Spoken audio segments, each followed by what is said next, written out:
In this video, we will be discussing about what is Web3, and I assure you, by the end of the video, you will be easily able to explain anyone what is Web3. Mohan एक laptop bye करना चाहता है. For this, he spent some time searching on e-commerce websites. But after some time, वो YouTube पे जाके कुछ videos देखने लग जाता है, जहाँ उसे फिर से सेम एड्स दिखाई देते हैं. आई एम श्योर आपके साथ भी ऐसा हुआ होगा. बट ऐसा होता क्यों है जब दोनों ही एप्स डिफरेंट कंपनीज ओन करती हैं? इसका आंसर फाइंड आउट करने से पहले let's try to understand web की हिस्ट्री क्या थी. It all begins from year 1990 जब फर्स्ट टाइम वेब 1.0 को लॉन्च किया गया था. वेब 1.0 सिर्फ स्टैटिक वेबसाइट्स ही सपोर्ट करता था, यानी कि ऐसे वेबसाइट्स जहां पे आप लैंडिंग पेज, पोर्टफोलियो वेबसाइट्स या अपने बिजनेस पेजेस पोस्ट कर सकते हैं ताकि आपके एंड यूजर्स उसको कंज्यूम कर सके इजीली और आपके बिजनेस के बारे में, आपके बारे में कुछ भी इंफॉर्मेशन गेन कर सके. बट इन 2004 ये सब कुछ चेंज हो गया with the launch of web 2.0. Web 2.0 ने एंड यूजर्स को भी अब अलाउ कर दिया to share the data, exchange the data. Companies related to e commerce and social media sites now started growing, जैसे कि फेसबुक, फ्लिपकार्ट, अमेजॉन. ये सारे वेब 2.0 के ही प्रोडक्ट्स जहाँ पे आप कुछ खरीद सकते हो या फिर किसी अपने फ्रेंड से कनेक्ट होकर डेटा शेयर कर सकते हो, अपने फोटोज एक्सचेंज कर सकते हो. जहाँ पे वेब 2 ने बहुत सी अच्छी चीजें दी, वहीं पे इसके कुछ डिसएडवांटेजेस भी हैं. जैसे अब सिर्फ कुछ मेजर कंपनीज ही इंटरनेट को रूल कर रही थी.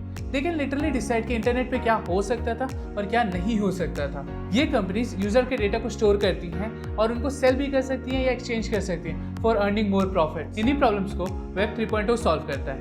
वेब 3.0 के 4 कोर प्रिंसिपल्स हैं. पहला है decentralisation. Consider an example of Twitter. जैसे ट्विटर ने डोनाल्ड ट्रंप के अकाउंट को ब्लॉक कर दिया even though Donald Trump was president of United States. ऐसा कैसे हो पाया? सिंस कुछ लोग ही ट्विटर के डिसीजन टेकर्स हैं, इसलिए दे कैन लिटरली डिसाइड कि कौन उस प्लेटफॉर्म को कैसे यूज कर सकता है. बट वेब 3.0 कोई एक सिंगल यूजर पूरे नेटवर्क को कंट्रोल नहीं कर सकता.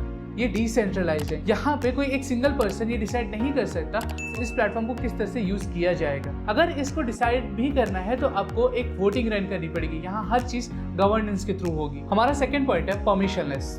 जब भी आप किसी एंड्रॉइड एप्लीकेशन या वेबसाइट पे लॉग इन करते हो तो you agree on the terms and condition to use that website. अगर आप उनके टर्म्स एंड कंडीशंस को एग्री नहीं करोगे तो you won't be able to use their website और एंड्रॉइड एप्लीकेशन. इट मीन्स कि you literally take their permission to exchange your data on their website. इसी चीज को वेब 3.0 से चेंज किया जा सकता है. यहाँ पे आपको नेटवर्क में पार्टिसिपेट करने के लिए किसी की परमिशन लेने की जरूरत नहीं पड़ेगी. हमारा तीसरा पॉइंट है पेमेंट्स. अभी रिसेंटली चाइना ने अपने सिटीजन्स को बैन कर दिया था from withdrawing their money. Since banks are directly controlled by the government, इसलिए वो इनडायरेक्टली आपके मनी को कंट्रोल कर सकते हैं.